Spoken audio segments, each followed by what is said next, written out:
At a public meeting on Thursday, Lafayette residents got the first look of the final report and drawings from a consultant group for the Northeast Regional Library Project. I'm Angie St., your North Lafayette Parish reporter, and Thursday's meeting was the first step in moving the project forward.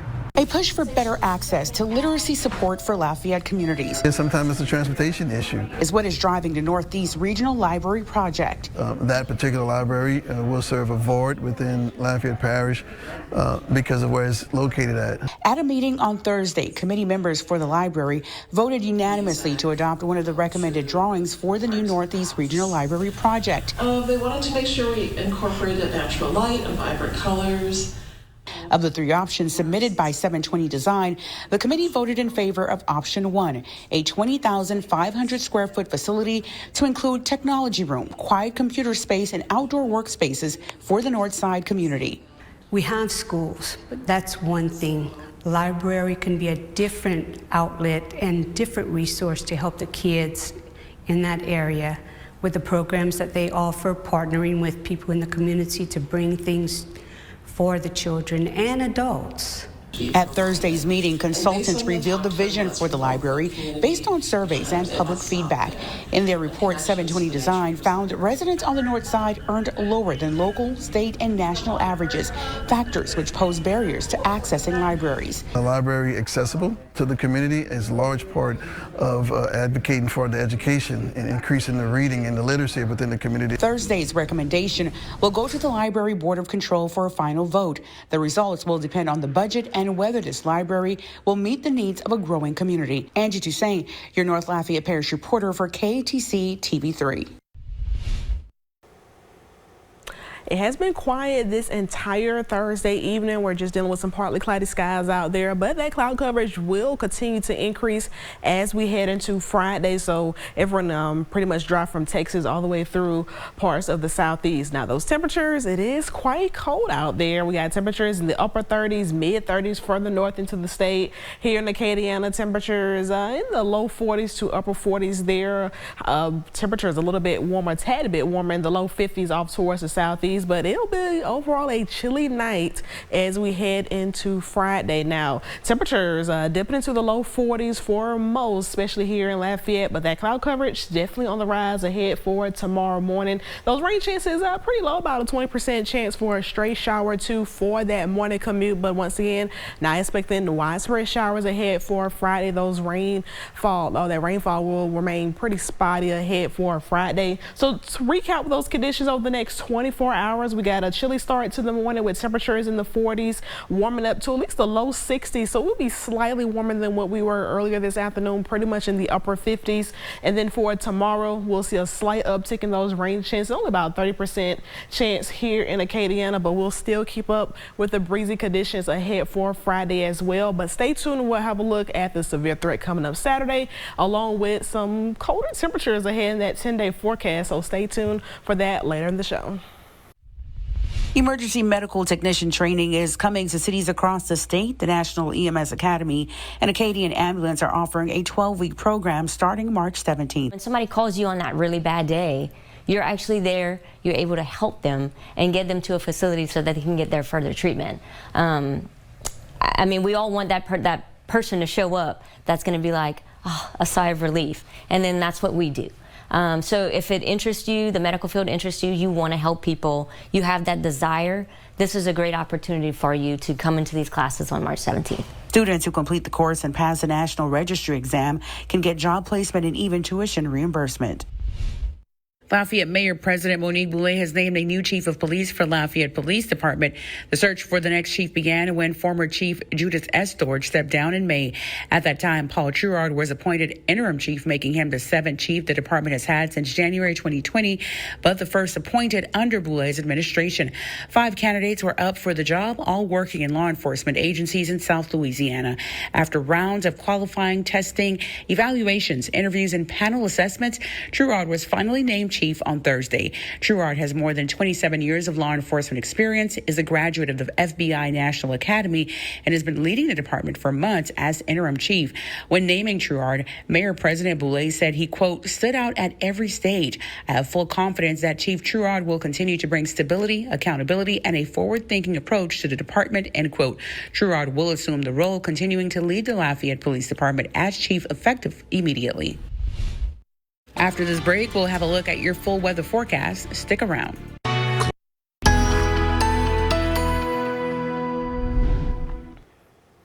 Welcome back, Acadiana. We did not have any storm reports here in Acadiana, but we did have the rainfall yesterday, and most areas had at least a quarter-inch of rainfall, especially across our Gulf coastal parishes there, but the rainfall amounts higher for central Louisiana, parts of Mississippi, where they got up to at least 4 inches of rainfall. So you can really tell where the rainfall was trailing yesterday. And now as we go into the weekend, Saturday, we have another chance for showers along with the severe weather. So let's take it over to the green screen and get a better look at those rain chances in just a moment. But the drought monitor, we haven't discussed that in quite some time. We have been drought free over the last several days, weeks, even a month, but now we have that abnormally dry conditions right here in Acadiana, just for a few parishes, but across the state up to 24% now this week, and last week was at 3%. So a big increase over the last week with that drought monitor. So the rainfall that we'll get coming up Saturday is all due to a low pressure system off towards the west. This will quickly move through the Great Plains into our area on Saturday, so that'll bring us widespread showers and thunderstorms. Also the potential for that severe weather threat on Saturday as well, so make sure to have multiple ways to get those watches and warnings if those come about for Saturday. Now, we did have a tornado watch yesterday, but the storms did not produce any severe weather here in Acadiana, so good news with that. Now, rain chances coming up Friday, very isolated in nature. Rain chances about 30%, but the bulk of the rainfall pushing through for Saturday and Saturday night. So if you have those Saturday plans for Valentine's Day, you may want to push those further earlier in the day, or push it for Sunday, as dry conditions are in the forecast Sunday and Monday, all due to that cold front pushing out that rainfall and bringing us back to drier and cooler conditions for the rest of the weekend and the start of next week. But the rainfall next week, another system pushes through Tuesday and Wednesday. So we have been seeing a few systems pass through over the last couple of weeks that have been bringing us some rainfall, but it has been very spotty, especially for those coastal areas over the last couple of weeks. But as far as that severe threat coming up Saturday afternoon and the night, majority of Acadiana outline that slight risk, which is a 2 out of 5, and an enhanced risk, a higher chance for severe weather in central and northern Louisiana, and it does spread through parts of Arkansas, Mississippi, and Alabama. But regardless of the colors, storms have the potential to become severe if we have those coming up for Saturday, and that is something to keep an eye out for. But nothing to keep an eye out for tonight, just dealing with some chilly temperatures out there and that cloud coverage increasing through Friday. Now, as we get to the early hours or the early afternoon hours for Friday, we can see just a few light showers popping up, but once again, not everyone will see the showers coming up for Friday, remaining pretty dry. So if you do have those plans for tomorrow, should be pretty nice for that, but those temperatures on the cool side in the 60s.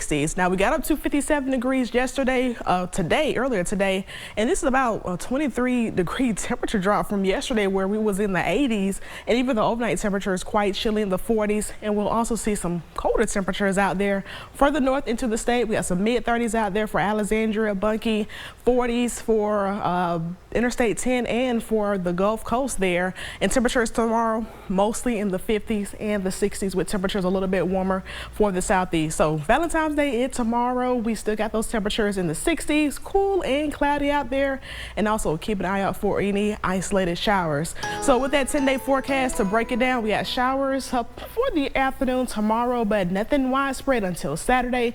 And check out those temperatures, up and down roller coaster there in the 50s. We got some temperatures in the 30s coming up next week on the frosty side. So we'll follow this forecast day by day, but stay tuned. We'll have another look at this 10-day forecast coming up later in the show. The boil water advisory we announced earlier this week in Jefferson Davis Parish has been lifted. Neighbors on Tiger Lane and in Lake Arthur High School can now use their water without boiling it first. Staying in Jefferson Davis Parish, there is a scheduled outage happening Monday for the Grand Chenier substation. Neighbors will be without power starting at 10 a.m. and it should last for about 3 hours. If you live between East Lane and the Mermentau River, you will be affected by this outage. Of course, we have this information posted on KATC.com. And something for our Lafayette Parish neighbors to keep in mind this weekend, I-49 northbound will be closed again to repair the overpass hit by a semi-truck back in December. DOTD will close the intersection at I-10 Friday at 9 p.m. It is set to reopen at 5 a.m. on Monday. The 42nd annual Karen Crow Mardi Gras Parade is happening this weekend. I'm KATC's Penelope Lopez with what you should know coming up. It's time to have fun, so come. It's Mardi Gras season, and there's a couple of things you should know before you let the good times roll. I'm KATC's Penelope Lopez in Karen Crow with some last-minute reminders before this weekend's parade. This is a time where we get together with family and friends. Mardi Gras season is in full swing, and this weekend kicks off the 42nd Karen Crow Parade. So here's what you should know before you go. And it's best to get there early. The parade starts this Saturday, February 15 at 10 a.m. at Karen Crow High School. So let's go. Once you're on Karen Crow High School on Butcher Switch Road, the 4-mile-long parade will take a right on North University Avenue and head straight to the community center. And before we have some fun, we need to find some parking. There's many parking lots along this route, including right here at this funeral home and the ones you see on your screen. And now that we know where all of the parking lots are, you're probably thinking, where are all the porta potties? Well, there are 32 porta potties set on the parade route.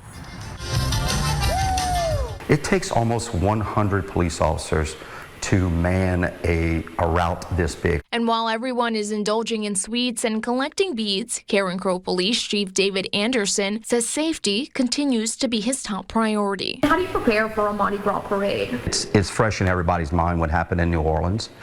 We have taken extra measures this year to do some extra things that we hope that will keep our crowd safe. And for a list of Mardi Gras parades and celebrations, you can head on over to our website.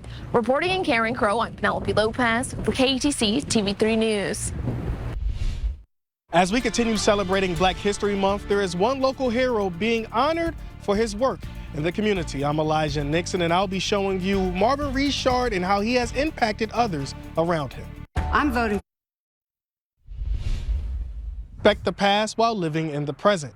I'm Elijah Nixon, your St. Landry Parish reporter. Marvin Richard was honored today by his peers because of what he has done and will continue to do in his community. Marvin Richard was honored in the Retired Educators Association. Though he didn't teach in a school once in his career, but he has done so much with the youth and around the communities, the organization wanted to honor him. As a child, Richard wasn't the best role model, but it helped him to guide others. In the early stages, Richard started as a driver and a mentor to the youth. He saw himself in the kids and wanted to make sure they didn't head down the same path that he was on as a child. Like myself, I seen a lot of kids that was in trouble, made mistakes, and some people that at that time was, judgmental to a kid. I wanted to show the young men that if I can change, you can change. Richard wore many hats in the community: educator, mentor, Opelousas alderman. His work is seen in a public eye, but he'd rather be behind the scenes. He's loved by many. He gives that love to all generations, the young, the old. I think he's chosen by God to do the work that he's doing. Reporting in Opelousas, I'm Elijah Nixon, your St. Landry Parish reporter with KATC TV3. I'm John Matarese. Need a wedding gown fast, or maybe a bridesmaid's dress? Well, DoorDash can now get you that dress in under an hour. I'll explain. You go to YouTube TV now has fewer viewing options for